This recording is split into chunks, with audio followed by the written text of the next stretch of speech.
सभी विद्यार्थियों को नमस्ते।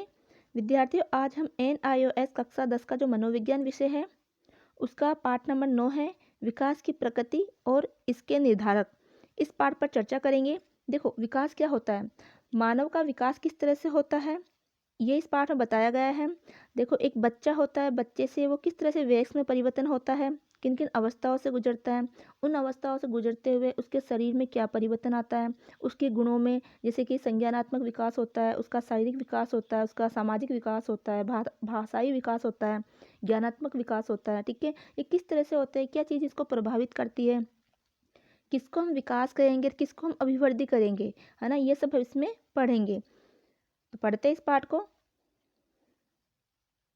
सभी जीवित प्राणियों के अभिलक्षणों में से एक अत्यंत महत्वपूर्ण अभिलक्षण है परिवर्तन। देखो, जो भी प्राणी होता है ना, उसमें जो भी लक्षण होते हैं उसमें अधिकतर आपने देखा होगा उसमें परिवर्तन होता ही रहता है। जैसे आप हो, आप बचपन में कैसे थे और अब आप में कितना परिवर्तन आ गया है, तो एक उम्र के अकॉर्डिंग उसमें परिवर्तन होता रहता है। ठीक है, गर्भधारण से लेकर मृत्यु की जीवनावधि के संपूर्ण विस्तार में मानव जीवन में हुए परिवर्तनों पर यदि हम दृष्टि डालें तो ये परिवर्तन अत्यंत आश्चर्यजनक प्रतीत होता है। शिशु जब गर्भ धारण करता है ना, तो गर्भ धारण से लेकर उसकी मृत्यु तक, यानी जब वो वृद्ध हो जाता है, उस दौरान उसके जो शरीर में है, उसके मानसिक है, उसके ज्ञान है, उसमें कई परिवर्तन आते रहते हैं। और ये परिवर्तन आपने देखे भी होंगे। हम देखते हैं कि छोटा सा शिशु कैसे बड़ा हो जाता है, फिर वो किशोर में पहुंचता है, किशोर अवस्था में पहुंचता है, फिर वो एक वयस्क हो जाता है, उसके बाद उसके फिर बुढ़ापा आता है और कैसे वो मृत्यु को प्राप्त होता है। ठीक है, तो उसके शरीर में कितना परिवर्तन आता रहता है, किस तरह से वो परिपक्व होता रहता है, तो ये सभी एक आश्चर्य ही हमें प्रतीत होता है। अजन्मे शिशु से लेकर वयस्क होने तक और पश्चात वृद्धावस्था तक की मानव यात्रा बहुत ही रोचक है। यहाँ तक कि अपने चहुओर के मानवीय जीवन पर सामान्य दृष्टि डालने से ही आप स्पष्टता ये जान पाएंगे। आप अपने आसपास के व्यक्तियों पर अगर इस तरह से दृष्टि डालते हो और उनके परिवर्तनों को देखते हो, तो आप इसको आसानी से समझ पाएंगे कि हमारे शरीरों और मनोवैज्ञानिक क्रियाकलापों में प्रतिदिन अनेक परिवर्तन होते रहते हैं, कि हमारे शरीर में भी क्या होता है, अनेक परिवर्तन होते हैं। हम हमेशा नई नई कुछ चीज़ें सीखते रहते हैं, तो हमारे जो मानसिक चीज़ें हैं, मानसिक क्रिया है, उसमें भी परिवर्तन होता रहता है। कुछ परिवर्तन सुस्पष्ट होते हैं, जबकि कुछ परिवर्तनों को तत्काल अथवा सुस्पष्ट रूप से देखना पाना संभव नहीं है। कुछ परिवर्तन तो ऐसे होते हैं जो आसानी से दिखाई देते हैं, जैसे छोटा बच्चा बड़ा हो रहा है तो उसमें उसका वजन बढ़ गया, उसकी लंबाई बढ़ गई, उसके शरीर का आकार बढ़ गया। ठीक है, ये हमें आंखों से दिखाई देता है। ठीक है, जबकि कुछ हम आंखों से नहीं देख पाते, जैसे कि उसमें ज्ञान का कितना विकास हुआ, कितनी उसमें समझदारी आई है ना। इस तरह से हम विकास, इस तरह के विकास को हम आंखों से नहीं देख सकते। इनमें से कुछ परिवर्तनों का निर्धारण अधिकांश अनुवांशिक द्वारा अथवा जेनेटिक घटकों द्वारा अधिक होता है, जबकि कुछ परिवर्तन अधिकतर परिवेशीय और सांस्कृतिक घटकों पर आधारित होता है। तो जो भी परिवर्तन होता है उस परिवर्तनों में क्या होता है, कुछ परिवर्तन तो उनके अनुवांशिक द्वारा होता है, यानी कि जैसे माता पिता होते हैं, जो बच्चों को उनके अनुवांशिकता से जो गुण प्राप्त हुए होते हैं, है ना, अपने माता पिता से, अपने परिवार से जो भी गुण उनको मिलते हैं, जो जेनेटिक गुण होते हैं, अनुवांशिक गुण होते हैं। अनुवांशिक क्या होता है, वह गुण जो अपने माता पिता से अपने उसको संतान को प्राप्त होते हैं, जैसे कि उसके शरीर का आकार कैसा होगा, उसके बालों का रंग कैसा होगा, उसके आंखों का रंग कैसा होगा, उसके स्किन का रंग कैसा होगा। ठीक है, उसमें कुछ गुण कैसे होंगे, वो कुछ ये सब चीज़ें होती है जो उनको अपने अपने जो माता पिता है उनसे प्राप्त होते हैं। ठीक है, तो ये तो अनुवांशिक गुण है, इसको तो हम बदल नहीं सकते। लेकिन कुछ गुण ऐसे भी होते हैं जो उनको आसपास के परिवेश से प्राप्त होते हैं, है ना। वो जिस माहौल में रहता है, जिस सामाजिक स्थिति में रहता है, वहाँ से वो गुणों को प्राप्त करता है। जैसे कि मान लो भाषा, है ना, अब वो भाषा कहाँ से सीखेगा, भाषा वो अपने आसपास के वातावरण से सीखेगा। जैसे कि मान लो एक बच्चा नवजात शिशु है ना, उसके माता पिता हिंदी भाषी है, वो हिंदी बोलते हैं, लेकिन उसी नवजात शिशु को अगर आपने ऐसी जगह रखा, ऐसी जगह उसका पालन पोषण हो रहा है ना, जहाँ पर कोई मराठी बोली जाती है, जहाँ पर बंगाली बोली जाती है, अन्य कोई हिंदी के अलावा कोई अन्य भाषा बोली जाती है, ठीक है, और हिंदी नहीं बोली जाती, तो वो बच्चा क्या भाषा सीखेगा, वो वही भाषा सीखेगा, क्योंकि उसका परिवेश उस तरह का है। तो ये तो उसके परिवेश पर निर्भर करेगा ना, कि ये गुण उसको कहाँ से प्राप्त हुआ है, परिवेश से प्राप्त हुए हैं। तो ये चीज़ें हैं, है ना। तो अनुवांशिकता तो उसके माता पिता से प्राप्त हुआ, और कुछ उसके उसके जो विकास के अंदर परिवेश भी सम्मिलित होता है, संस्कृति भी सम्मिलित होती है। संस्कृति यानी जो संस्कार उसको किस तरह के मिल रहे हैं, वो उसको परिवेश से प्राप्त होते हैं। विभिन्न संस्कृतियों के विकास के लिए विभिन्न लक्ष्य रखती है और वे अपने बच्चों के पालन पोषण में विभिन्न रणनीतियों का प्रयोग करती है। व्यक्तियों के सर्वोत्तम संभावित विकास में सहायता के लिए संपूर्ण जीवनावधि के दौरान विकास की प्रकृति और प्रक्रिया को समझना बहुत महत्वपूर्ण है। तो संपूर्ण जीवन के दौरान जो भी विकास होता है, उस विकास की प्रकृति कैसी है, उसकी प्रक्रिया यानी वो किस तरह से विकास होता जाता है, उसको समझना बहुत ही महत्वपूर्ण है। अब देखो इस पाठ को पढ़ने के क्या क्या उद्देश्य है वो देखते हैं। विकास की प्रकृति का वर्णन कर सकेंगे और अन्य संबंध संकल्पनाओं से इसका अंतर स्पष्ट कर सकेंगे। मानव विकास के महत्वपूर्ण प्रभाव क्षेत्रों और चरणों का वर्णन कर पाएंगे। मानव विकास पर पड़ने वाले प्रमुख जेनेटिक और परिवेशीय प्रभावों को पहचान सकेंगे और जन्म पूर्व के साथ साथ जन्मोपरांत परिवेशीय घटकों के विकास पर पड़ने वाले प्रभावों के बारे में जान सकेंगे। यानी जन्म से पूर्व के साथ साथ जन्म के बाद में जो उसका परिवेश होता है ना, उसका आसपास परिवेश का मतलब उसके आसपास का जो वातावरण होता है, जैसे कि उसके परिवार है, उसके दोस्त है, उसका स्कूल का वातावरण है, उसके आसपास के पड़ोसी है, समाज है, उनका वातावरण है, उसका प्रभाव भी बालक पर पड़ता है। तो इनके प्रभावों को भी हम देख पाएंगे। अब विकास की प्रकृति की विकास किस तरह से होता है, इस भाग में हम विकास शब्द का अर्थ समझेंगे, अन्य संबंध संकल्पनाओं से इसका अंतर स्पष्ट करने और इसके प्रमुख अभिलक्षणों को समझने का प्रयास करेंगे कि जैसे कि विकास क्या है इसके बारे में जानेंगे, अन्य कई संकल्पना से इसका क्या संबंध है वो जानेंगे, क्या क्या इसके लक्षण होते हैं विकास के वो हम देखेंगे। विकास की संकल्पना यानी कि विकास क्या होता है इसके बारे में जानते हैं। विकास शब्द का प्रयोग प्राय उस गति प्रक्रिया को प्रतिरूपित करने के लिए किया जाता है जिसके द्वारा कोई व्यक्ति बढ़ता है और अपने संपूर्ण जीवन काल में परिवर्तन होता रहता है। देखो वह क्रिया है, गतिक क्रियाएं जो चलती रहती है, रुकती नहीं है। ठीक है, अभी देखो आप बच्चे थे, बच्चे से आज इतने बड़े हो गए हैं, तो ये विकास चलता जा रहा है, आपने कुछ नई नई चीज़ें सीखी है। ठीक है, जिस तरह से छोटा बच्चा हरकतें करता है, क्या अब बड़ा होने के बाद वो बच्चे वैसे ही हरकतें कर रहा है? नहीं, क्योंकि उसमें समझदारी आ गई है, उसमें ज्ञानात्मक विकास हुआ है, बुद्धि का विकास हुआ है, सामाजिक विकास उसके अंदर हो गया है। तो ये जीवन काल तक चलती हुई प्रक्रिया है। और फिर जो वो बच्चा और बड़ा हो जाते, मान लो आज आप किशोरावस्था में हो, उसके बाद आप वयस्क हो जाओगे, उसमें कितना परिवर्तन हुआ, आप अपने आप को देखोगे तो आप खुद पाओगे कि मैं बचपन में कैसा था, किशोरावस्था में मेरी कैसी हरकतें थी, और जब मैं बड़ा हो गया हूँ तो उसमें मेरी कैसी हरकतें हैं। वृद्धावस्था में व्यक्ति की हरकतें चेंज हो जाती है ना। ठीक है, उसमें अलग तरह से विकास दिखाई देता है। तो इस तरह से विकास हमेशा मृत्यु पर्यंत चलता ही रहता है।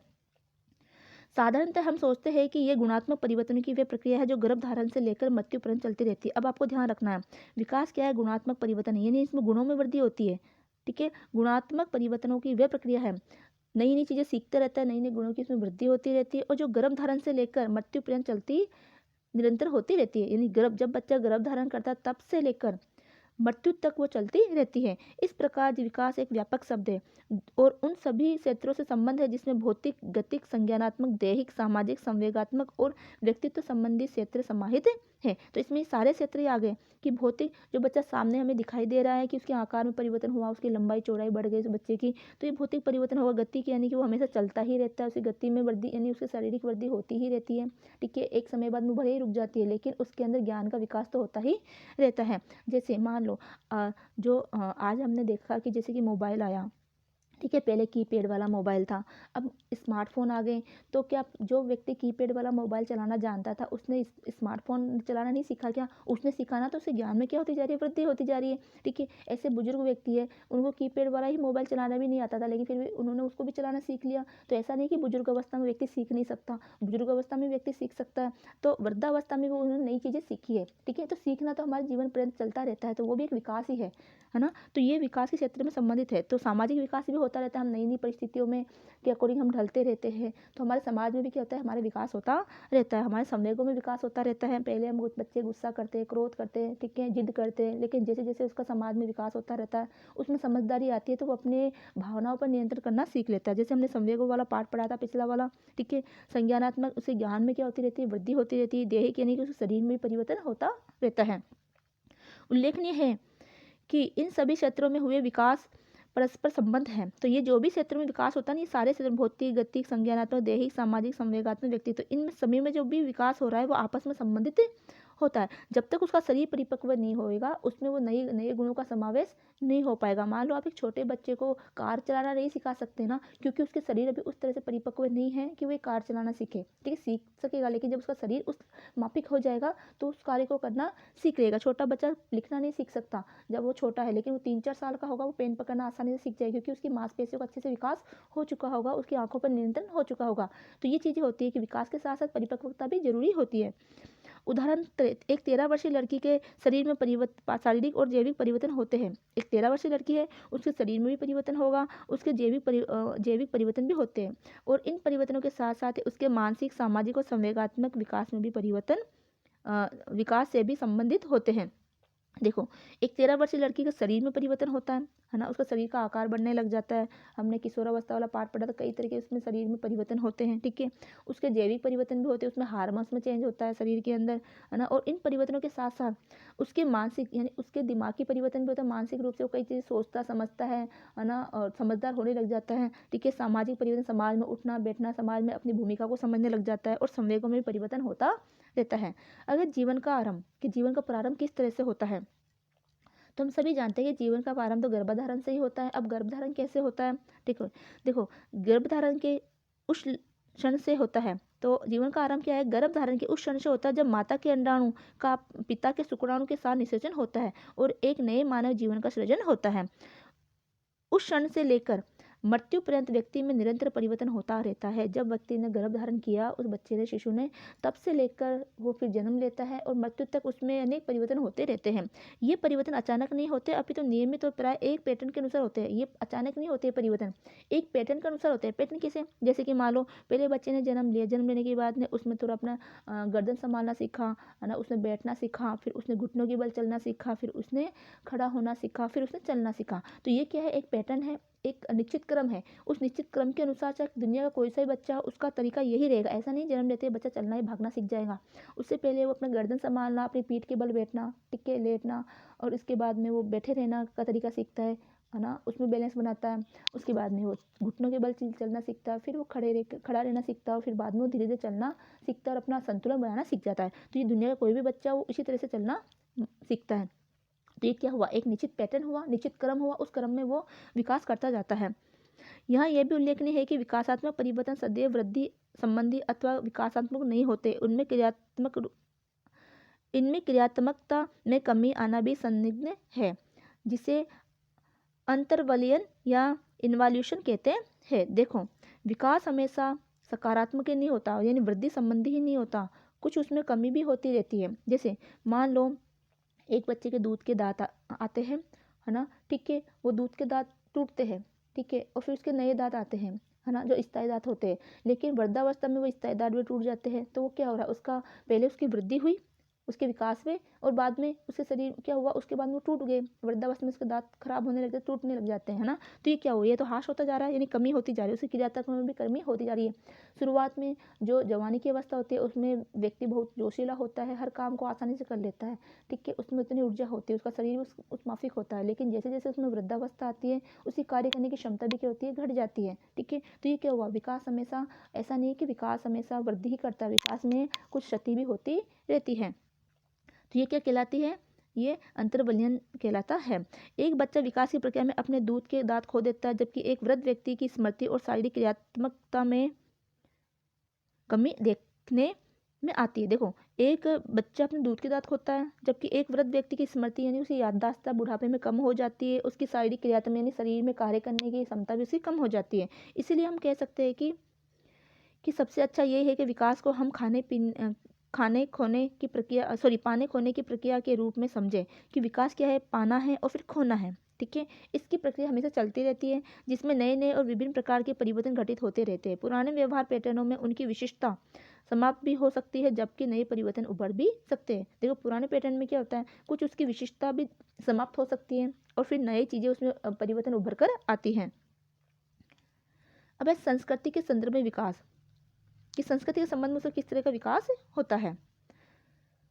प्रकृति और पालन पोषण दोनों के संयुक्त प्रभाव से ही विकास आकार लेता है। देखो, प्रकृति में वो किस तरह से रह रहा है, उसका पालन पोषण किस तरह से हुआ है, ये दोनों ही प्रभाव क्या करते हैं, ये दोनों ही तरीके जो है उसके विकास को आकार देता है। प्रकृति बच्चे में उस अनुवांशिक योगदान की ओर संकेत करती है जो उसे गर्भ धारण के समय अपने माता पिता से प्राप्त होती है। प्रकृति में क्या होता है कि वह गुण शामिल होते हैं जो उसके माता पिता को गर्भ धारण के समय प्राप्त होते हैं।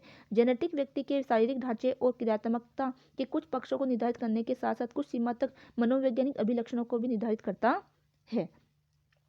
पालन पोषण उन जटिल शारीरिक और सामाजिक परिवेश के प्रभावों की ओर इंगित करता है जिसमें हम विकास और बड़े होते है, जिसमें हम क्या होता है विकसित होते हैं और क्या होते हैं बड़े होते हैं। तो पालन पोषण में क्या होता है शारीरिक और सामाजिक परिवेश के प्रभाव की ओर अंकित करता है, जिसमें हम क्या होते हैं विकसित होते हैं और बड़े होते हैं। बालक के परिवेश के विविध पक्ष, जैसे कि भौतिक सुविधा, अब बालक का विकास हो रहा है उसको किस तरह की भौतिक सुविधाएं मिल रही हैं, ठीक है, सामाजिक संस्थाएं किस तरह की है, उसके धार्मिक अनुष्ठान कैसे है और स्कूल कैसा है, ठीक है, ये सारे उसके विकास को प्रभावित करते हैं, जो कि उसके परिवेशी विकास के जो परिवेशी पक्ष के अंतर्गत आते हैं।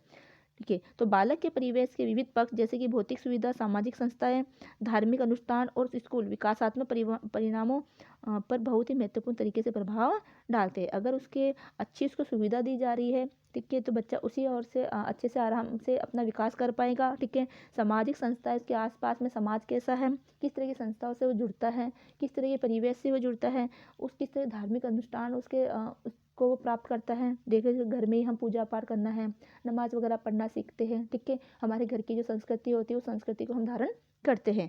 और स्कूल में परिवेश कैसा है, उसके दोस्त कैसे हैं, उसके जो साथी है वो किस तरह के हैं, आसपास के लोग किस तरह के हैं, वो भी बच्चे के ऊपर क्या करते हैं प्रभाव डालता है। उसके विकास, बच्चा हो या वयस्क हो या मानव हो, जो भी अगर उसकी जो भी अवस्था होती है उस अवस्था के दौरान उस पर प्रभाव डालता है।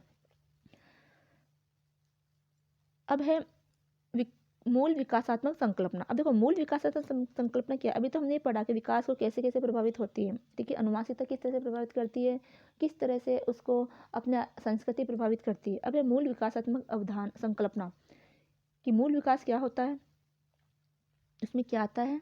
विकास को हम वृद्धि यानी ग्रोथ और परिपक्वता मैच्योरेशन के साथ परस्पर परिवर्तित रूप के शब्द के रूप में प्रयोग करते हैं, परंतु इन शब्दों में बहुत ही सावधानी पूर्वक विभेद की आवश्यकता है। देखो विकास में क्या होता है, वृद्धि भी शामिल होती है, परिपक्वता भी इसमें शामिल होती है। इसके साथ साथ इसको हम इन परिवर्तनों को ही हम क्या करते हैं, इसमें प्रयोग करते हैं। अब देखते हैं कि वृद्धि क्या होती है और परिपक्वता क्या होती है।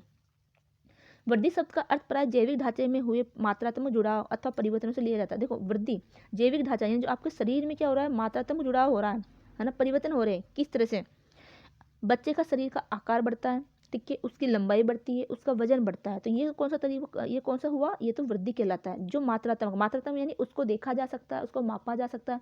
आप लंबाई को माप सकते हो, आप उसके वजन को तोल सकते हो, शरीर के अनुपात को आप पता कर सकते हो कितना अनुपात में उसकी चौड़ाई कितनी, उसके कंधों की चौड़ाई कितनी होगी, उसके सीने की चौड़ाई कितनी होगी। ठीक है, तो ये मात्रात्मक यानी कि उसको मापा जा सकता है। इन परिवर्तनों को किस में शामिल किया जाता है, वृद्धि में। उदाहरण के लिए जैसे हम बड़े होते हैं, शरीर का आकार, कद, वजन, हमारे शरीर के अंगों का अनुपात इस प्रकार परिवर्तित होता है कि विविध तरीकों से उसे मापा जा सकता है। इसके साथ ही हमारी शब्दावली भी बढ़ती है, यानी कि छोटा बच्चा बोलना नहीं जानता, धीरे धीरे वो बोलना सीख जाता है, उसके शब्दों का विकास होता है।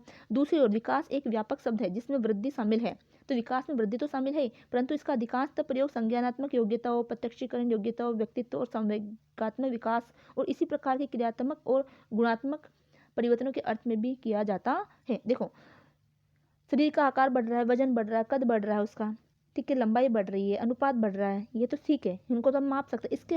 इसके अलावा वो बच्चा और क्या सीख रहा है, उसकी ज्ञान में वृद्धि हो रही है कि नहीं हो रही है ना, शब्दों का विकास हुआ, ज्ञान में वृद्धि हुई, उसके सोचने समझने की, प्रत्यक्षीकरण की योग्यता, सोचने समझने की, तर्क वितर्क करने की, है ना, विभेद करने की, वस्तु को पहचानने की, सही गलत का निर्णय लेने की, ये क्षमता भी उसमें विकसित हो रही है। अब उसके व्यक्तित्व का विकास होता जा रहा है। संवेग यानी कि पहले बच्चा जिद्दी था, क्रोध ज़्यादा करता था, जिद करता था, फेल जाता था, रूठ जाता था कोई चीज़ मांगने के लिए। मान लो छोटा बच्चा बाजार जा रहा है ना, और वो उसको कोई वस्तु दिखी जो उसकी पसंद आ गई, अब भले ही मम्मी के पास पैसे हो या नहीं हो, वो तो वहीं लेट गया कि मुझे तो ये चीज़ वस्तु चाहिए ही चाहिए, है ना। लेकिन जब वो बड़ा हो जाता तो इस तरह की जिद नहीं करता, अपने घर की परिस्थिति समझने लग जाता। अगर उसकी मम्मी कहती नहीं बेटा अभी मैं आपको नहीं दिला पाऊंगी चीज़ को, तो वो मान जाता है। लेकिन अगर 3-4 साल का बच्चा है, छोटा है, तो वो नहीं मानेगा। वो उसको तो क्या है, उसको किसी से कोई मतलब है, उसको तो अपने खिलौनों से मतलब है। भले अब वो खिलौना अच्छा हो या बुरा हो, या उसके दिलाने लायक उसकी मम्मी की हैसियत हो या ना हो, महंगे से महंगे खिलौनों को पसंद कर लेगा। ठीक है, तो ये स्थिति क्या होती है, अब यही स्थिति वो बड़ा होने के बाद नहीं करेगा, क्योंकि उसमें क्या हुआ, उसके संवेगों का विकास हो गया है, अब वो रूठेगा नहीं।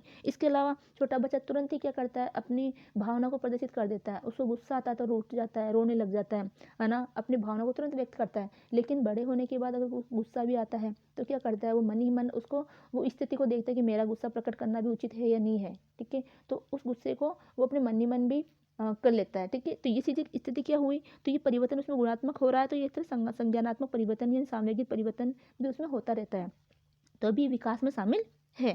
तो यही स्थिति इसमें है। तो विकास में क्या हुआ, दोनों चीज़ें शामिल होगी, शरीर में परिवर्तन और साथ में ज्ञानात्मक परिवर्तन भी उसमें शामिल होता है।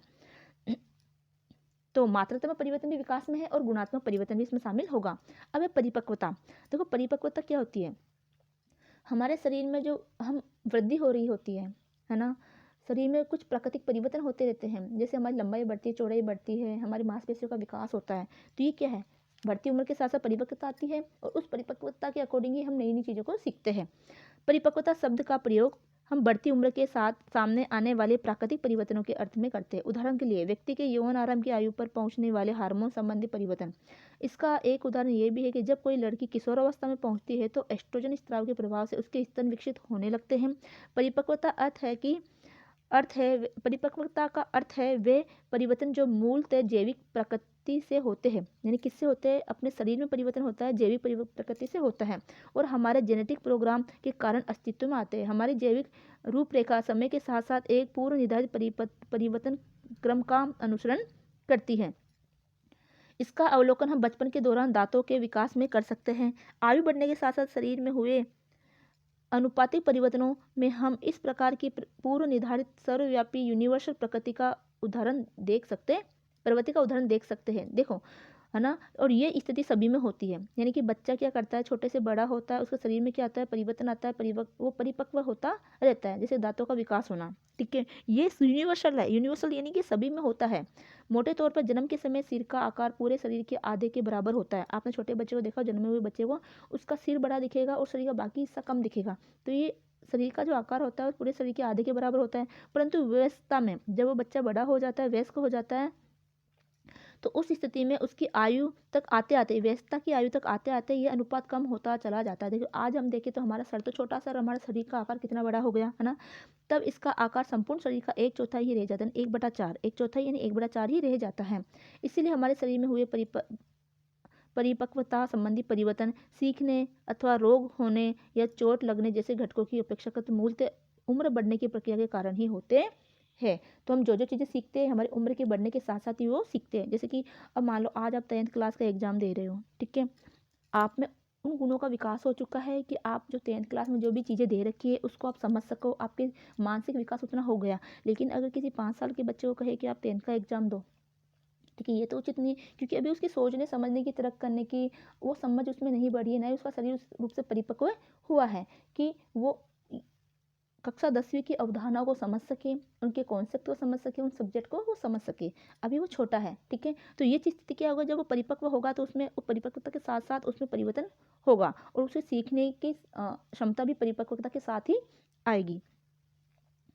उल्लेखनीय है कि व्यवहार में परिवर्तन सीखने यानी लर्निंग के कारण भी घटित होता है। देखो व्यवहार में परिवर्तन क्यों होता है, जब हम कोई चीज़ को सीख लेते हैं तो हमारे व्यवहार में भी क्या आता है, परिवर्तन आता है। अपने परिवेश के साथ परस्पर अंतर्क्रियाओं के परिणाम स्वरूप व्यक्ति सीखता है। जब वो अपने परिवेश के साथ कुछ अंतर्क्रिया करता है तब वो नई नई चीज़ें सीखता है। हम जो भी मान लो आप कुछ भी कार्य सीख रहे हो, कहाँ से सीख रहे हो, अपने परिवेश से तो सीख रहे हो। आपके घर में आप नई चीज़ें करना सीखा, आपने सिलाई करना सीखा, आपने पाठ को पढ़ना सीखा या आपने कुछ कार्य को करना सीखा, वो कहाँ से सीखा, आपके परिवेश में वो कार्य घटित हो रहा है, वहीं को देख कर ही आप तो उस कार्य को सीख रहे हो। जैसे कि लड़कियाँ खाना वगैरह बनाना सीख जाती है, कहाँ से सीखती है वो, जब उसके घर में मम्मी उसे खाना बनाती है, उसको देखती है, उसको सिखाती है, तो वो उसका परिवेश ही हो गया, उस परिवेश से वो कार्य को सीखता है।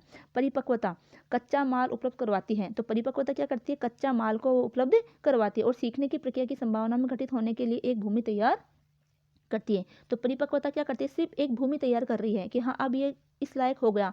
मान लो एक बड़ा व्यक्ति हो जाता है, उसको गाड़ी चलाना नहीं आता, ठीक है, लेकिन अब वो उस लायक तो है, उसका शरीर उस रूप से परिपक्व है कि वो गाड़ी को चलाना सीख सकता है। तो एक कच्ची भूमि के समान है। अब उसमें आपने क्या डाला, वो गाड़ी चलाने का ज्ञान उसमें डाल दिया, एक बीजारोपण कर दिया कि वो कार चलाना सीख गया, ठीक है। तो इससे जो परिपक्वता उसको कच्चा माल उपलब्ध करवाती है और सीखने की प्रक्रिया की संभावना के घटित होने के लिए एक भूमि तैयार करती है। जैसे पढ़ना सीखने का उदाहरण देखें तो हमें पता लगेगा कि इसके लिए बालक का जैविक रूप से पढ़ने के लिए तैयार होना अनिवार्य है। देखो अगर हम बच्चे को पढ़ना सिखाना चाहते हैं तो वो जैविक रूप से तैयार हो, जैसे कि उसकी मांसपेशियां क्या हो जाए, जब वो पेन को उंगलियों में पकड़ेगा तो उसकी उंगलियां उतनी विकसित होनी चाहिए कि पेन को आसानी से पकड़ पाए, उसमें संतुलन बिठा पाए। उसकी आंखों का संतुलित भी होना चाहिए कि वो नजरें वहां पर टिका पाए जहाँ उसको लिखना है, ठीक है। तो ये चीज़ें उसकी आनी चाहिए। तो ये कब आएगी, जब वो परिपक्व हो जाएगा तो वो चीज़ों को सीखने लगेगा। इससे पहले कि बालक पढ़ना सीख सके उसकी आंखों का विकास इतना आवश्यक हो कि वह समुचित रूप से केंद्रित किए जाने के लिए सक्षम हो कि जहाँ उसको लिखना है वहाँ पर उसकी आंखें केंद्रित हो सके। अतः परिपक्वता और सीखने की प्रक्रिया संयुक्त रूप से व्यक्ति के व्यवहार में परिवर्तन लाते हैं। तो जब वो सीख जाता है तो उसके व्यवहार में भी क्या आता है, परिवर्तन आता है। कर्मिक विकास, इवोल्यूशन वह शब्द है जिसके द्वारा हम किसी जाति में हुए विशिष्ट परिवर्तनों की ओर संकेत करते हैं। क्रमिक विकास संबंधी परिवर्तन बहुत धीरे धीरे होते हैं। देखो क्रमिक विकास क्या होता है, धीरे धीरे होता रहता है और एक पीढ़ी से दूसरी पीढ़ी में को हस्तांतरित किए जाते हैं ताकि उत्तर जीवन के लिए उस जाति के पास बेहतर संसाधन या साधन उपलब्ध रहे। वानरों के मानव बनने के विकास क्रम में लगभग 14 मिलियन वर्षों की अवधि लग गई। यानी कि कहा जाता है कि हमारे जो मनुष्य है वो किस रूप में थे, पहले वानर के रूप में थे, तो वानर से मानव बनने के विकास क्रम में कितने वर्ष लग गए, 14 मिलियन वर्ष लगे। तो ये विकास का क्रम हुआ जो एक पीढ़ी से दूसरी पीढ़ी में हस्तांतरित होता गया। जाति के स्तर पर होने वाले परिवर्तनों को फाइलोजेनेटिक जातिवर्ती और व्यक्ति के स्तर पर होने वाले परिवर्तनों को व्यक्तिवर्तिक यानी कि आंटोजेनेटिक परिवर्तन कहते हैं। तो आपको ये ध्यान रखना है कि जातिवर्तिक परिवर्तन किसे कहते हैं, जाति के स्तर पर होता है, और व्यक्तित्व परिवर्तन जो व्यक्ति के स्तर पर होता है। ठीक है, विकास क्रम यानी कि इवोल्यूशन शब्द का प्रयोग वृद्धि परक परिवर्तनों के वर्णन के लिए भी किया जाता है। वृद्धि परक यानी कि शरीर में वृद्धि हो रही है उसके लिए किया जाता है, जो कि विकास की प्रक्रिया के दौरान होते हैं। तो ये विकास की प्रक्रिया के दौरान ही वृद्धि होती है। तो देखो विकास के अंदर वृद्धि भी शामिल होती है। विकास के अभिलक्षण, अब विकास के कौन कौन से अभिलक्षण हैं। अब हम विकास के अभिलक्षणों की विशेषताओं को सारांश में प्रस्तुत कर सकते हैं ताकि हमें इन परिवर्तनों का अन्य प्रकार के परिवर्तनों में अंतर स्पष्ट करने में सहायता मिल सके। विकास एक जीवन पर्यंत प्रक्रिया है जो गर्भधारण से लेकर मृत्यु पर्यंत तक होती चलती है। तो आपको पता करना कि विकास के में क्या क्या परिवर्तन होते हैं, किसको शामिल करते हैं। तो विकास क्या है, जीवन पर्यंत प्रक्रिया है। विकास पूरे जीवन पर्यंत होती रहती है, यानी जन्म गर्भधारण से लेकर मृत्यु तक वो चलती है। ठीक है, विकासात्मक परिवर्तन प्राय व्यवस्थापरक, प्रज्ञात्मक और नियमित होते हैं। यानी कि व्यवस्थित रूप से और नियमित रूप से विकास होता जाता है। सामान्य से विशिष्ट और सरल से जटिल और एकीकृत से क्रियात्मक स्तरों की ओर अग्रसर होने के दौरान प्राय ये एक पैटर्न का अनुसरण करती है। सामान्य से विशिष्ट यानी एक बच्चा किसी वस्तु को पकड़ता है तो क्या होता है, वो पूरे छोटा बच्चा होता है तो पूरे हाथ का प्रयोग करेगा उसको पकड़ने के लिए, पूरी हथेली का प्रयोग करेगा। लेकिन धीरे धीरे वो एक उंगली, फिर बाद में वो सीख जाता है, बड़ा होता है तो उंगली से भी वो वस्तु को उठा लेता है। ठीक है, पहले बच्चा खिलौनों को उठाता है, कैसे उठाता है, पूरे हथेली को पकड़ता है, पूरे बाजुओं को समेटता है उसको चीज़ को पकड़ने के लिए। लेकिन जैसे जैसे उसका शरीर का विकास होता जाता है, संतुलन आता जाता है उसके बॉडी के अंदर, वो उंगली से भी इस वस्तु को उठा लेता है। ठीक है, तो ये क्या हुआ, सामान्य से विशिष्ट की ओर, है ना। फिर सरल से जटिल और एकीकृत से क्रियात्मक, यानी कि पहले पूरे शरीर का बॉडी का मूवमेंट करेगा उस वस्तु को पकड़ने के लिए और फिर सिर्फ छोटी सी क्रिया से ही उस चीज़ को पकड़ लेगा।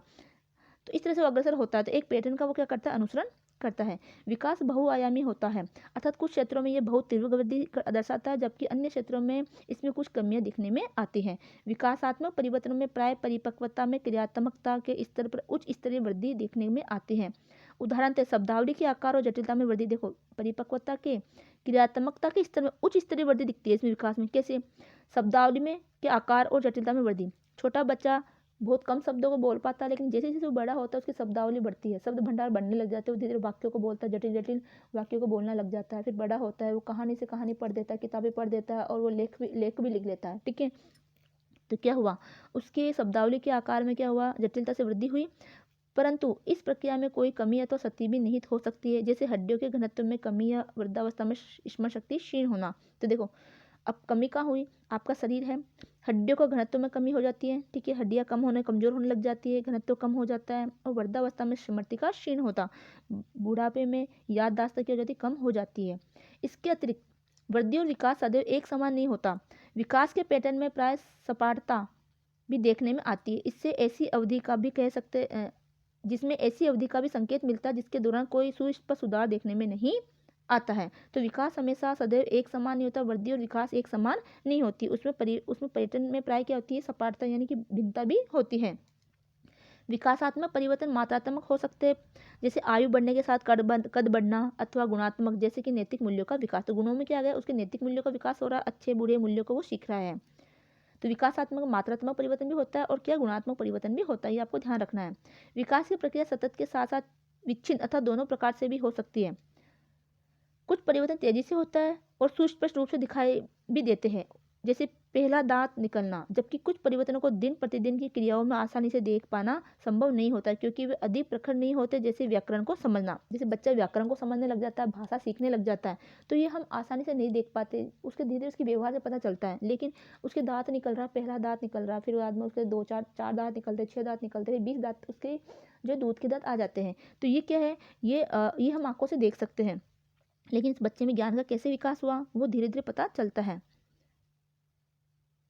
विकासात्मक परिवर्तन सापेक्षतया स्थिर होते हैं। मौसम, थकान अथवा अन्य आकस्मिक कारणों से होने वाले अस्थायी परिवर्तनों को विकास की श्रेणी में नहीं रखा जा सकता। देखो, विकास का परिवर्तन क्या होता है? विकासात्मक परिवर्तन हमेशा स्थायी होते हैं।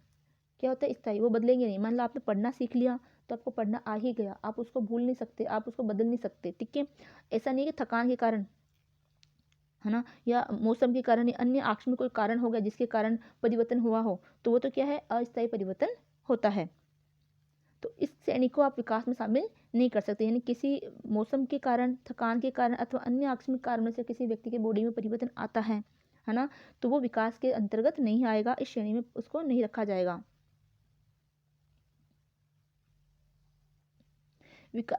अगला है विकासात्मक परिवर्तन बहुआयामी है और परस्पर संबंध होते हैं। यानी विकास के परिवर्तन क्या होते हैं? बहुआयामी होते हैं, एक दूसरे से संबंधित होते हैं। अनेक क्षेत्रों में ये परिवर्तन एक साथ एक ही समय पर हो सकते हैं, अर्थात एक समय से या एक समय में एक भी हो सकता है। किशोरावस्था के दौरान शरीर के साथ साथ संवेगात्मक, सामाजिक और संज्ञानात्मक क्रियात्मकता में भी तेजी से परिवर्तन दिखाई देते हैं। किशोरावस्था में जो शरीर में तो परिवर्तन होता ही है, इसके साथ साथ उसके संवेगों में, सामाजिकता में, संज्ञानात्मक यानी ज्ञान में, ठीक है, इनमें भी क्या होता है? तीव्रता से परिवर्तन होता है। विकास बहुत ही लचीला होता है। इसका तात्पर्य है कि एक ही व्यक्ति अपनी पिछली विकास दर की तुलना में किसी विशिष्ट क्षेत्र में अपेक्षाकृत आकस्मिक रूप से अच्छा सुधार प्रदर्शित कर सकता है। एक अच्छा परिवेश शारीरिक शक्ति अथवा स्मृति और बुद्धि के स्तर में अनापेक्षित सुधार ला सकता है। अगर बच्चे को एक अच्छा परिवेश दिया जाए तो उसके शारीरिक शक्ति में वृद्धि होगी, उसकी स्मृति और उसकी बुद्धि में भी क्या होगा? अच्छा सुधार होगा। तो ये क्या होता है? लचीला होता है। ऐसा नहीं कि जो हो गया वो ही हो गया। यानी जो अभी आपने कीपैड मोबाइल चलाना सीख लिया तो बस अब उसमें अपना परिवर्तन नहीं कर सकते हो, आपको तो भाई कीपैड मोबाइल चलाना ही आएगा, ऐसा नहीं है। अगर आपके पास स्मार्टफोन आ गया तो आप उसको भी चलाना सीख लोगे। तो विकास में क्या हो रहा है? लचीलापन है, परिवर्तन होता है।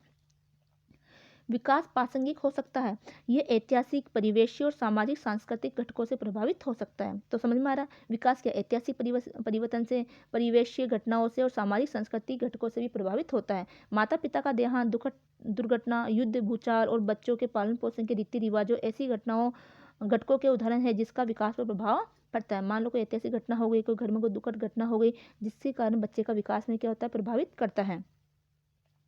विकासात्मक परिवर्तन की दर अथवा गति में उल्लेखनीय व्यक्तिगत अंतर हो सकता है। देखो, विकास के जो परिवर्तन होता है उसकी दर में यानी उसकी गति में क्या होता है? व्यक्तिगत अंतर होता है, ठीक है। व्यक्तिगत अंतर कैसे? है ना, कुछ बच्चे तो जल्दी चलना सीख जाते हैं, है ना, वो 10 महीने 11 महीने की उम्र में जो 11 महीने के होते हैं तभी वो चलना सीख जाते हैं। कुछ बच्चे ऐसे होते हैं जो थोड़ा देर से चलना सीखते हैं, है ना, वो उसको चलने सीखने में 1.5 साल भी लग जाता है ना। तो ये सभी चीज़ें क्या है? कुछ बच्चे जल्दी बोलना सीख जाते हैं, कुछ बच्चे 2.5-3 साल तक के होते हैं तब वो बोलना सीखते हैं स्पष्ट रूप से। तो पैटर्न तो समान है ना, वो सीखेगा जल्दी सॉरी किस तरह से कि वो पहले बैठना सीखेगा फिर ही चलना सीखेगा। ये तरीका क्रम तो समान रहेगा, लेकिन उनमें क्या हो सकती है? भिन्न अलग अलग दर हो सकती है, यानी अलग अलग गति से सीख सकता है ना। तो विकास की दर हमेशा क्या होती है? व्यक्तिगतता के आधार पर अंतर उसमें होता है।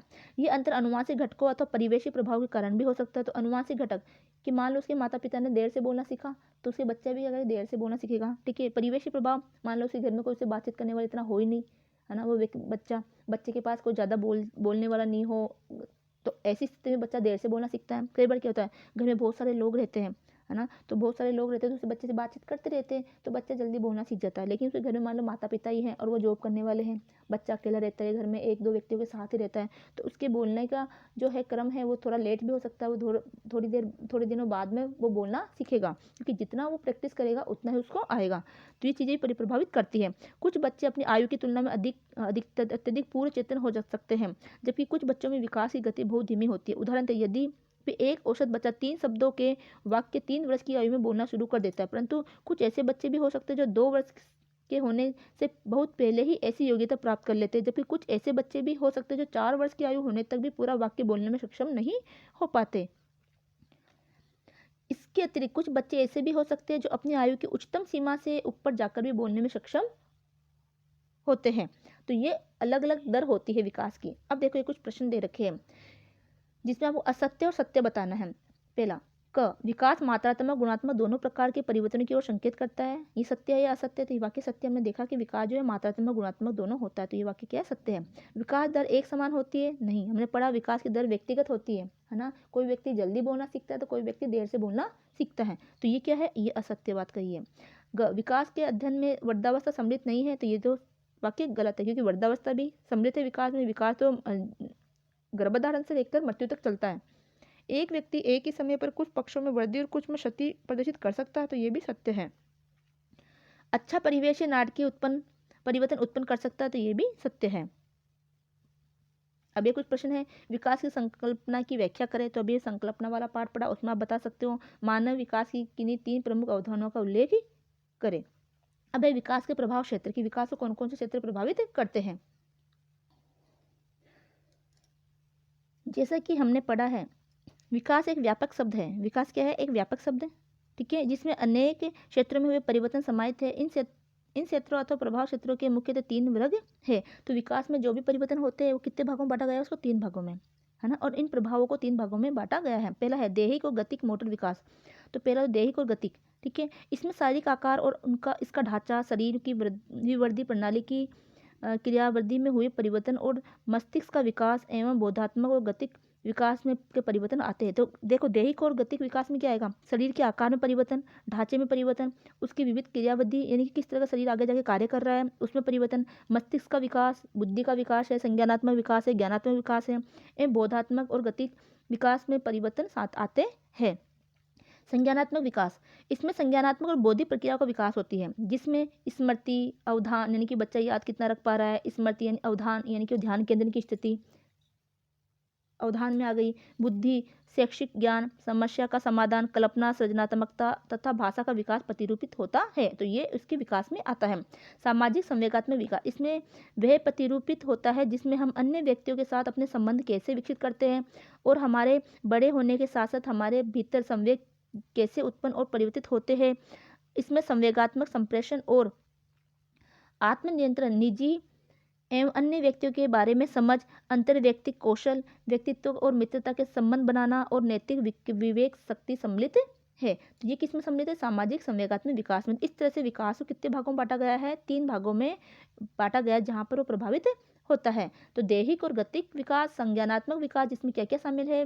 संज्ञानात्मक में बौद्धिक शामिल है, यानी बुद्धि का विकास शामिल है, जिसमें स्मृति है, अवधान है, बुद्धि है, शैक्षिक ज्ञान है, समस्या का समाधान करना निकालता है बच्चा, ठीक है, कल्पना, है ना, सृजनात्मकता, भाषा का विकास इसमें आता है। सामाजिक विकास में, सामाजिक संवेगात्मक विकास में क्या हुआ कि हम बड़ों के साथ कैसे बातचीत करते हैं, समाज में किस तरह से रहते हैं, किस तरह से हमारे संबंध होते हैं, ठीक है, किस तरह से हम मित्रता बनाते हैं, हमारे नैतिक विवेक किस तरह से शक्ति काम करती है, हम कैसे सोचना विचारना सीख जाते हैं, वो सभी इसके अंतर्गत आते हैं। अब देखो, दैहिक प्रभावित क्षेत्र, तो इस तरह से विकास के प्रभाव क्षेत्र का अंतर संबंधी आपस में संबंधित है। दैहिक प्रभाव क्षेत्र, संज्ञानात्मक प्रभाव क्षेत्र और सामाजिक संवेगात्मक प्रभाव क्षेत्र, ये तीनों क्या है? आपस में प्रभावित करते हैं और एक दूसरे से अंतर संबंधित है। देखो, जब तक बच्चा बड़ा नहीं होगा, समझदार नहीं होगा, तो अपने समाज में अपनी भूमिका को नहीं रख सकता, है ना। इस तरह से आपस में क्या है? संबंधित है ये तीनों विकास क्षेत्र। ये प्रभाव क्षेत्र अथवा क्षेत्र अंतर संबंध होते हैं, यानी एक दूसरे से संबंधित होते हैं और रूपाकार में संकल्यवादी यानी होलिस्टिक होते हैं, ताकि व्यक्ति के विकास का पैटर्न अद्वितीय हो सके। प्रत्येक प्रभाव क्षेत्र प्रभाव डालता है और इस पर अन्य प्रभाव क्षेत्र का भी प्रभाव पड़ता है। जैसे कि एक शिशु शारीरिक रूप से विकसित होता है तो अन्य गतिक कौशल यानी मोटर स्किल अर्जित करता है। देखो, जैसे जैसे बच्चा शारीरिक रूप से विकसित होता है तो वो उसके मोटर स्किल यानी कि सूक्ष्म जो है विकास सूक्ष्म गत्यात्मक विकास होता जाता है। जैसे कि शिशु पकड़ने लग जाता है ना, बैठने लग जाता है, रेंगने लग जाता है, कूदने लग जाता है, दौड़ने लग जाता है। तो ये कब होता है? जब उसका शरीर का विकास होता है, शरीर में परिपक्वता आती है। जैसे कि शिशु पकड़ने, कहीं पहुंचने, बैठने, रेंगने, खड़े होने और चलने के लिए सक्षम होता है या होती है, तो वह अपने परिवेशों का भली प्रकार छानबीन करने के लिए सक्षम हो जाता है। जब वो चलने फिरने लग जाता है तो अलग अलग लोगों से मिलता है, अपने परिवेश में छानबीन करने लग जाता है। छोटे बच्चे को देखा होगा कि जब वो घुटनों के बल चलने लग जाता है, पैरों से चलने लग जाता है, तो कितनी शैतानियाँ करता है, ठीक है, इधर उधर वस्तु को देखता है, छूता है, महसूस करता है ना, अपने संगी साथी के साथ खेलने लग जाता है। तो ये सभी क्या हुआ? ये छानबीन करता है और वो अपने ज्ञान को प्राप्त करता है, जिसके परिणाम स्वरूप आगे का संवेगात्मक विकास होता है, उससे ज्ञान का क्या होता है? विकास होता है। सोचने और समझने में हुई सुधार बेहतर सामाजिक संबंध बनाने में सहायता के साथ साथ बेहतर संवेगात्मक अभिव्यक्ति में भी सहायता करता है। अच्छा, सोचने समझने में वृद्धि हुई तो समाज में अच्छे संबंध बनाएगा और संबंध बनाएगा तो संवेगात्मक उसका क्या होगा? अच्छी विकास भी होगा। समेकित रूप से हम कह सकते हैं कि प्रत्येक प्रभाव क्षेत्र बच्चे के संवर्धित अनुभव, सीखने और सर्वांगीण विकास में सहायता होता है। तो आपको ये ध्यान रखना है कि ये सभी क्षेत्र विकास को कैसे प्रभावित करते हैं, कैसे अंतर संबंधित होते हैं। तो विकास के क्षेत्र अंतर संबंधित कैसे होते हैं, ये पैराग्राफ इसका आंसर बनेगा। अभी कुछ प्रश्न दे रखे हैं जो आपको करने हैं यहाँ से कि स्मृति और भाषा में सुधार खालिस्तान प्रभाव से विकास का संकेत करता है। तो इसका आंसर यहाँ पर क्या है, तो देखो स्मृति और भाषा में सुधार, तो यहाँ क्या आएगा, संज्ञानात्मक प्रभाव। तो स्मृति और भाषा में सुधार संज्ञानात्मक प्रभाव क्षेत्र में विकास का संकेत करता है। तो यहाँ आपको लिखना है संज्ञानात्मक प्रभाव, ये संज्ञानात्मक, ठीक है, यहाँ पर संज्ञानात्मक शब्द आएगा। फिर है अंतर व्यक्तिक संबंध खालिस्तान प्रभाव क्षेत्र में आते हैं। तो अंतर से व्यक्तिक संबंध कब विकसित होंगे, जब व्यक्ति सामाजिक और संवेगात्मक होगा। तो अंतर व्यक्तिक संबंध सामाजिक तथा संवेगात्मक प्रभाव क्षेत्र में आते हैं। तीसरा एक शरीर के आकार और ढांचे में परिवर्तन शारीरिक प्रभाव क्षेत्र के विकास में आते हैं। तो ये शारीरिक प्रभाव क्षेत्र यहाँ लिखना आपको, शारीरिक प्रभाव क्षेत्र। अगला है विकास से खालिस्तान व्यापक प्रभाव क्षेत्रों को सुविधा के लिए वर्गीकृत किया जा सकता है। तो विकास के तीन व्यापक, तो हमने पढ़ा था ना, 3 व्यापक प्रभाव क्षेत्र होते हैं। विकास के कितने होते हैं, 3 व्यापक प्रभाव क्षेत्रों को सुविधा के लिए वर्गीकृत किया जा सकता है। अगला देखते हैं विकास के चरण। अब विकास के चरण कौन कौन से होते हैं। यद्यपि विकास एक सतत प्रक्रिया है, तथापि कुछ सिद्धांतवादियों का विश्वास है कि विकासात्मक कार्यों के प्रमुख स्थानांतरों के स्थापन और निर्धारण के लिए विविध चरणों को पहचाना जा सकता है। इसके विकासात्मक परिवर्तनों के पर्यवेक्षण यानी मॉनिटरिंग में सहायता मिलती है। तो विकासात्मक के चरण कौन कौन से हैं, तो कुछ चीज़ें हम देख के मॉनिटर करके यानी पर्यवेक्षण यानी कि देखकर हम पता कर सकते हैं। यहाँ ये उल्लेखनीय है कि इसमें परस्पर कोई सुस्पष्ट विभाजन रेखा नहीं है। प्रत्येक चरण के कुछ विशिष्ट अभिलक्षण है कि हर चरण के विकास के हर चरण के कुछ हमें लक्षण नजर आते हैं और वे अगले चरण के लिए भूमिका तैयार करते हैं और अगले चरण के लिए क्या करते हैं, उसको तैयार करते हैं।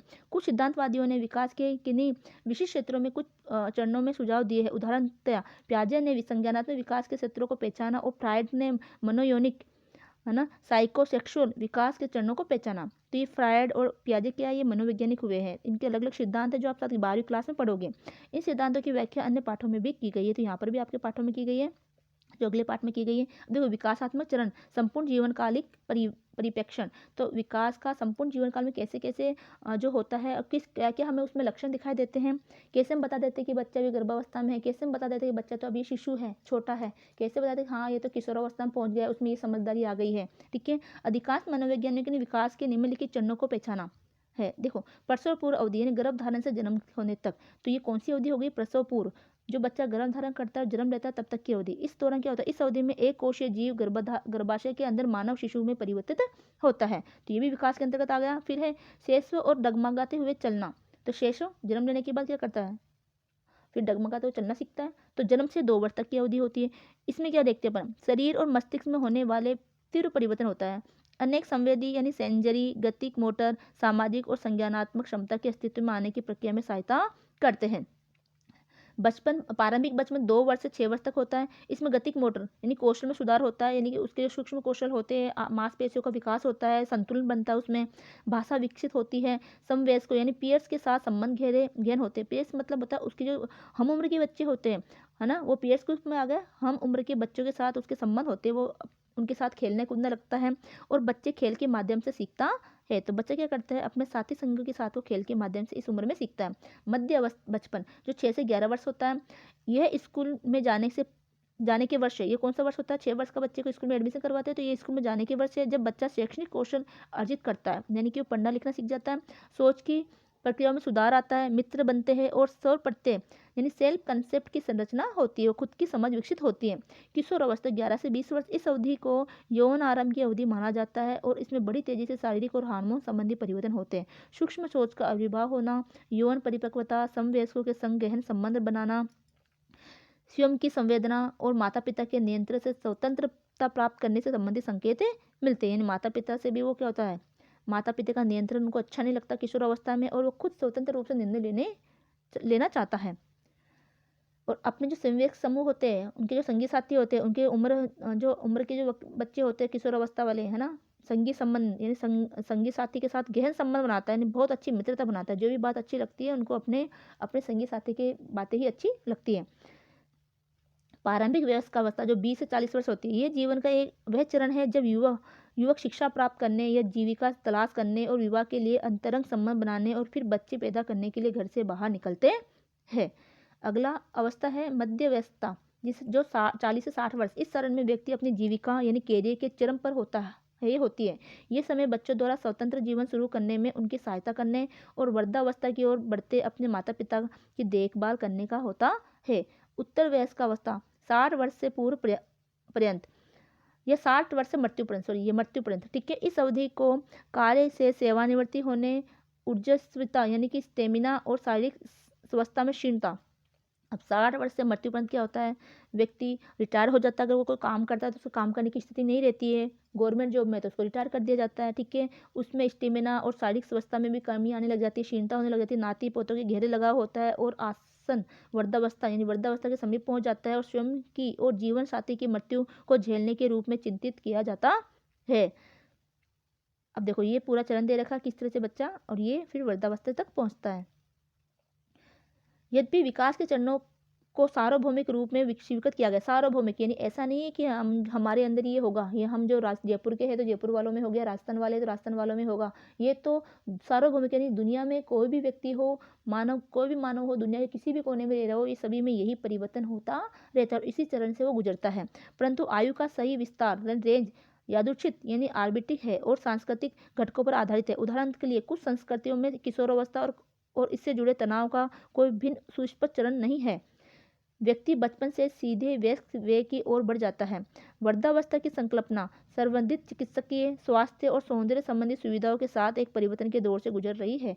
जीवन काल की संभाव्यता में भी वृद्धि हुई है और अब भारत में ये 65 वर्ष की आयु तक पहुंच गई है। यानी अब क्या कहते हैं, भारत में मृत्यु की अवस्था क्या मानी गई है, 65 वर्ष, ठीक है, कि ये अवस्था वहाँ तक पहुँचे क्योंकि शारीरिक जो देख रेख है, सौंदर्य प्रसाधन है, ठीक है, खान पान है, ये सभी उसको प्रभावित करता है।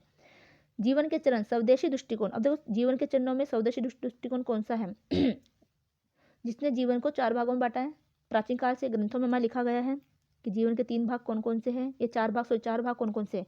प्राचीन ग्रंथों में मानव जीवन काल को विभिन्न चरणों में बांटा गया है। जीवन को 4 चरणों में के विकास क्रम के रूप में स्वीकृत किया गया है, जिन्हें आश्रम कहा जाता है। क्या कहा जाता है इनको, आश्रम। तो जीवन को 4 भागों में बांटा जिसको आश्रम कहा जाता है। इन 4 आश्रम जैसे कि ब्रह्मचर्य आश्रम, गृहस्थ आश्रम, है ना, फिर है ये वनप्रस्थ आश्रम, फिर संन्यास आश्रम, है ना, जिसका शाब्दिक अर्थ है निवास स्थान, कि आपको किस हिसाब से कहाँ पर निवास करना है। निम्न 4 आश्रम माने गए हैं और वो कौन कौन से, पहले ब्रह्मचर्य आश्रम। इस दौरान बच्चा क्या करता है, शिक्षा ग्रहण करता है।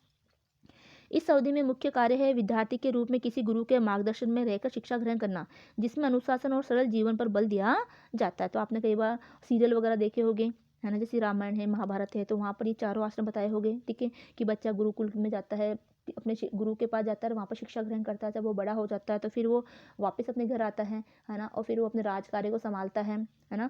अगला है गृहस्थ जीवन। तो ये गृहस्थ आ गया। जीवन के इस चरण में व्यक्ति को अपने सामाजिक संदर्भ में परिवार बनाने, उसकी देखभाल करने का दायित्व लेने के लिए कार्य करना होता है। वानप्रस्थ, इस अवधि को व्यक्ति द्वारा अपना परिवार बना लेने और उसके प्रति अपने कर्तव्यों को सफलतापूर्वक पूरा कर लेने के पश्चात एकांतवास में रहने के रूप में स्वीकार किया गया है। इसमें कठोर अनुशासन और आत्मसंयम और युवा लोगों के साथ अपने दायित्वों को बांटने की आवश्यकता होती है। संन्यास, यह जीवन का अंतिम चरण है जब व्यक्ति को सांसारिक चीजों से संपूर्ण विराग प्राप्त करने, इच्छाओं से मुक्ति और अंतिम आत्मज्ञान की ओर बढ़ने और संसार को त्यागने के लिए अग्रसर होना होता है। तो इस तरह से 4 आश्रम में हमारे जीवन को बांटा गया है प्राचीन ग्रंथों के अंदर। ये सभी चरण अथवा आश्रम इसी सिद्धांत पर आधारित है कि एक मानव की वृद्धि होनी चाहिए, सांसारिक कर्तव्यों में भागीदारी करने और अपना कर्तव्य निष्पादन करना चाहिए और समाज की प्रगति और कल्याण के लिए योगदान करना चाहिए और मुक्ति एवं आध्यात्मिक ज्ञान वृद्धि की ओर अग्रसर होना चाहिए। यह वांछित है कि वृद्ध लोगों को युवा पीढ़ी के लिए मार्ग प्रशस्त करना चाहिए। इस योजना में व्यक्ति अपने समाज और परिवेश के प्रति प्रतिबद्धता के साथ जीता है, जिसमें संपूर्ण जीवित प्राणी जगत जैसे कि पशु और वृक्ष शामिल ये सम्मिलित है। तो ये संपूर्ण पशु जीवन हो चाहे वृक्ष हो, उनके प्रति भी वो संवेदना रखता हुआ आगे बढ़ता है। इसमें उपभोक्ता होने और निजी हितों के लिए परिवेश के शोषण के स्थान पर संपूर्ण जीवन जगत के साथ सह अस्तित्व के साथ रहने पर बल दिया जाता है कि संपूर्ण जीवन के साथ वो कैसे रहे, सह अस्तित्व यानी उनके साथ उनको स्वीकार करते हुए, उनके साथ प्रेम संबंध रखते हुए वो जिए। अब विकास कार्य, तो विकासात्मक कार्य को देखेंगे अपन। प्रत्येक विकासात्मक चरण को एक प्रभावी लक्षण अथवा एक प्रमुख विशेषता से परिपूर्ण चरण के रूप में अभिलक्षित किया गया है जो उसका अद्वितीय होना निर्धारित करता है। उदाहरणतया एक बच्चे से यह अपेक्षा की जाती है कि वह स्कूल जाए और पढ़ाई करे, जबकि एक वयस्क से यह अपेक्षा की जाती है कि वह काम करे और परिवार बनाए। कुछ अभिलक्षण अन्य की तुलना में अधिक प्रखरता से दिखाई देते हैं और प्रत्येक अवधि को एक चरण कहा जाता है। लोग कुछ व्यवहारों के पैटर्नों और कौशलों को किन्हीं विशिष्ट चरणों पर अधिक आसानी से और सफलतापूर्वक सीख लेते हैं और यह एक सामाजिक प्रत्याशा बन जाती है। उदाहरणतः अपनी वय के मध्य बचपन में उसने यह आशा की जाती है कि वह अकेले स्वतंत्र रूप से स्कूल जाए। किसी विशिष्ट आयु में व्यक्ति से ऐसी सामाजिक अपेक्षाएं सार्वजनिक होती है जिसमें विकासात्मक कार्य सन्निहित होते हैं। यदि कोई व्यक्ति किसी विशिष्ट आयु के विकासात्मक कार्य को दक्षता से करने में सक्षम हो जाए तो यह माना जाता है कि वह विकास के अगले चरण में सफलतापूर्वक अग्रसर हो गया है या हो गई है। तो इस तरह से क्या होगा, विकासात्मक कार्य को वो सीखता है। अब ये कुछ प्रश्न दे रखे हैं वो हम देखेंगे। 9.3 है, आपको सत्य असत्य बताना है कि विकासात्मक चरणों का एक निश्चित आयु स्तरीय रेंज होता है। तो ये वाक्य क्या है, असत्य है ना। प्रसव पूर्व अवधि जन्म से गर्भ धारण तक जाती है, तो ये असत्य, क्योंकि गर्भ धारण से जन्म तक जाती है, उल्टा लिखा गया है ना। ग है, किशोर अवस्था को तीव्र शारीरिक और मनोवैज्ञानिक परिवर्तनों की आयु के रूप में चिन्हित किया जाता है। तो ये वाक्य सत्य है। ग, हिंदू विचारधारा के में विकास के 4 चरण हैं। तो हमने अभी पढ़ा कि हिंदू विचारधारा में विकास के कितने चरण बताए गए, 4 चरण। ब्रह्मावस्था जो हमने पढ़ा भी है ना, ब्रह्मचर्य अवस्था होती है, फिर गृहस्थ अवस्था होती है, उसके बाद में वानप्रस्थ अवस्था होती है, उसके बाद संन्यास अवस्था होती है ना। विकास की हिंदुओं की संकल्पना में परिवार से दूर रहने को प्रोत्साहित किया जाता है। तो ये असत्य है कि हिंदू अवधारणा में परिवार से दूर रहने के लिए नहीं कहा जाता, वो परिवार में रहकर ही अपने कर्तव्यों का पालन करता है। विकासात्मक कार्य किसी विशिष्ट आयु समूह की सामाजिक अपेक्षाएं होती है। तो ये वाक्य भी सत्य है। अब निम्नलिखित प्रश्न जो है उनके संक्षेप में उत्तर लिखना है कि प्राचीन हिंदू ग्रंथों में उल्लेखित किए अनुसार विकास के प्रमुख चरणों का उल्लेख कीजिए। तो आपको अभी विकास के चरण हमने पढ़े 4, उसके बारे में बताना है। विकासात्मक कार्य पद का तात्पर्य क्या होता है, तो विकासात्मक कार्य क्या है उसके बारे में भी अपने भी पढ़ा है, तो उसमें बताना है। अब है विकास पर प्रभाव। विकास पर किन किन चीज़ों का प्रभाव पड़ता है वो हम देखेंगे। ये हम जो है अगले वीडियो में देखेंगे, वरना ये पार्ट बड़ा है और साथ में वीडियो भी बहुत बड़ा हो जाएगा, तो आपको देखने में भी दिक्कत होगी, समझ में नहीं आएगा, ठीक है। और समस्या भी होती है इतने लंबे वीडियो को देखने में, आंखें दुखने लग जाती है ना। तो अगले वीडियो में हम इसके बाकी बचे हुए जो है बिंदु है उनको हम देखेंगे। तो उम्मीद है कि आपको ये पार्ट समझ में आया होगा, है ना। बार बार वीडियो को देखें, अपने पाठ्य पुस्तक से पढ़े, क्वेश्चनों को हल करें, है ना। तो और ज़्यादा से ज़्यादा इस वीडियो को लाइक करें, शेयर करें। जो भी अभी मनोविज्ञान विषय को पढ़ रहा है, जो आपके संगी साथी है, उनको भी आप शेयर कर सकते हो और चैनल को सब्सक्राइब करें। मिलते हैं अगले वीडियो में, तब तक के लिए धन्यवाद।